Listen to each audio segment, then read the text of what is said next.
I've been traveling a lot lately, and it's been really dope. And I know I've done a couple travel-related videos already, but when you talk about your life, and all that's been going on in your life is travel stuff, then, sorry, but that's just what's on the menu right now. I'm like a fine dining, fancy video-making chef. I only serve what's ripe and in season. Quality stuff. Only the finest. Just for you. With that being said, so I peed on my wallet. I was visiting my friends in the UK for New Year's, and we were spending the weekend in London to do some fun stuff together. During the day, we did a bunch of fun touristy stuff like the London Dungeon, Shrek's Adventure, rode in a helicopter.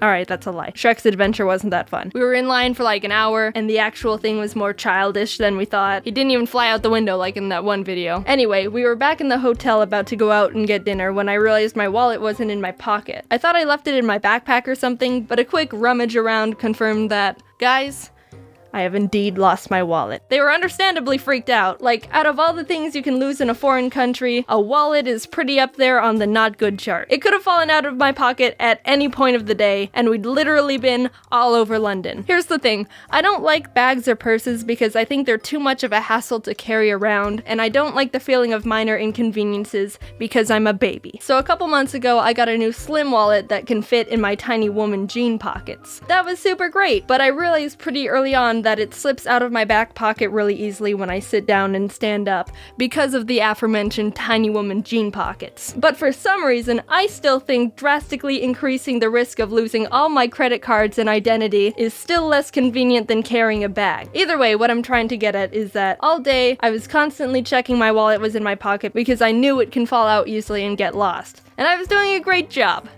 Until it fell out and got lost. My friends were more freaked out than I was. I think my brain's at a point where it's tired of using extra energy to be overly anxious because of the dumb crap I pull, so I was pretty calm. Or maybe I'm incapable of feeling anything anymore. I retraced my steps in my head and concluded that I most likely lost it at Shrek's Adventure. I remember having it at breakfast and in the helicopter, but maybe not in Shrek's Swamp. My friend sent an email to Shrek's Adventure because for some reason they don't take calls, and we were gonna have to wait until the next day to hear back from them because they were closed by then. Backup plan was that if it wasn't there and I didn't find it before then, I'd just have to cancel my cards and get new ones. And I wouldn't be able to leave the country. So we headed out for dinner. It was really nice, especially since I didn't have to pay, and got back to the hotel a few hours later. The stress about losing the wallet was pretty died down because there wasn't much we can do other than wait for Shrek to contact us. We turned on a movie and I went into the bathroom, and when I lifted up the seat, what the fuck? Guys, oh my god! The wallet was in the toilet the whole time! At first it was like, what the heck happened? How did my wallet get in the frickin' toilet? But after a little bit of thinking, with all the puzzle pieces, I think I know exactly what happened. Right before we were going to dinner, I went to the bathroom, and while I was preparing to use the bathroom, my wallet must have fallen out and into the toilet. And I didn't notice because I don't check the toilet after I use it. Maybe you're supposed to. I don't know. I don't know what's normal. Nothing's normal about this situation. So after I leave, that's when I realize my wallet's gone. And when looking around the room, obviously my mind doesn't go to checking the toilet. So we emailed Shrek. Shrek, you're never gonna believe where we found it. But nope, it was sitting right here in the toilet. I actually was good at keeping track of my things. I didn't lose it at Shrek. Here it is. I totally peed on it. And that's how I peed on my wallet. No, I didn't get a new one. I still have it. I don't know. I mean, it's a good wallet. I still like it. It just had pee on it. So that's that story. Going back in time a bit when I landed in the UK, pre-pee wallet, PP for short. I was waiting in line to get through customs when this guy bumps me from behind. I was standing still and the line wasn't moving, so it was kind of weird that happened, but he was immediately like, oh man, sorry about that. So I told him it was alright. He bumped me in a way that he ended up a little in front of me, so he goes, well, you were in line first, and then gestured that I reclaim my spot, and I was like, oh, thanks, and stepped forward. But he didn't step back, so now we were standing next to each other, which felt weird. Then he started trying to make some small talk. What's your name? Jaiden. Nice.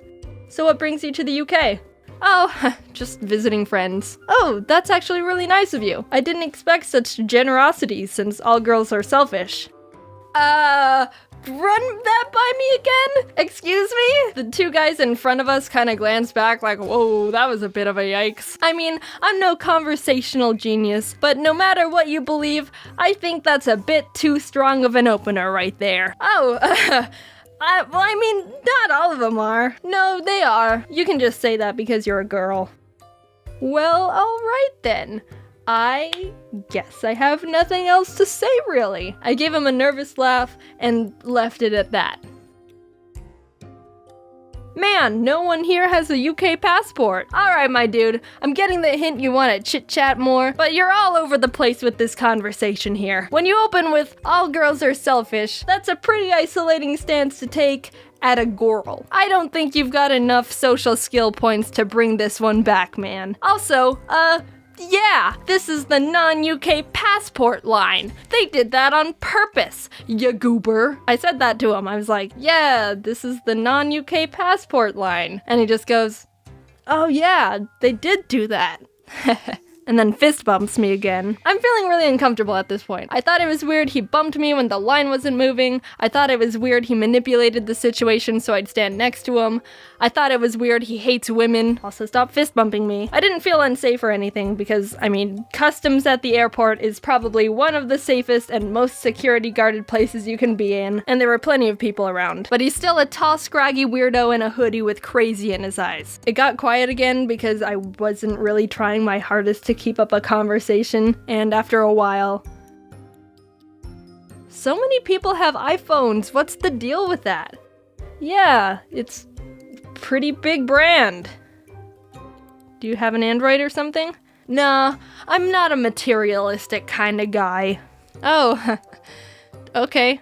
Judging by that response, I was like, I guess he doesn't have a phone then. Not a minute passes and he takes out his, like, Google or Windows phone or something. Soulja Boy phone. Dude, what? Who are you? What is going on? Why are you so weird? You're like the airport customs line riddle master. Answer me these questions 3 and you may reclaim the spot taken by me. So what's the deal with women, phones, and minorities? Then he started going off on asking about my friends. What are your friends like? Have you even known them for a long time? I bet they don't visit you. Okay, you know what? I'm just gonna go to the back of the line. It's like he was jealous of my friends that they were friends with me, but also like, I thought you hated girls, which is what I am. You do know I'm a girl, right? Does this guy know what a girl is? Finally, when it was my turn to go up, he was like, well, it was nice meeting you, Jaiden. You're pretty nice. Yeah, thanks. Also, stop fist bumping me. And also a nerd. Hey, right, that one's pretty accurate. Anyway, I hope I never see you again. I didn't actually say out loud to him that I never wanted to see him again, but I thunk it. Also, I have some things to tell you about. Besides the fact I have Invisalign in and I sound very lispy, James, me, Domix, Ross, and Aaron are going on tour with our Scribble Showdown show. We did our first tester show in April and it was so much fun and we laughed and had such a great time during it and it was really well received, so we were like, yes, we want to do more in other places. It'll be October 1st through the 9th and we're going to Boston, Brooklyn, Austin, San Francisco, Seattle, and Portland. You can get tickets and more details in the description. I'm also going to VidCon. Oh, and we're also doing a Scribble Showdown during VidCon 2 on July 13th, so I hope to see some of you there. And lastly, I'm going to Summer in the City in London in August. It's a bunch of stuff, and it's gonna be a lot, but also a lot of fun. Alright, I think that's all for now. My laundry machine is running right now, so I don't know if you can hear that. I'm trying to shrink some shirts. They're for men, but I thought they looked cool, so I bought them for me. Okay, talk to you later. Bye.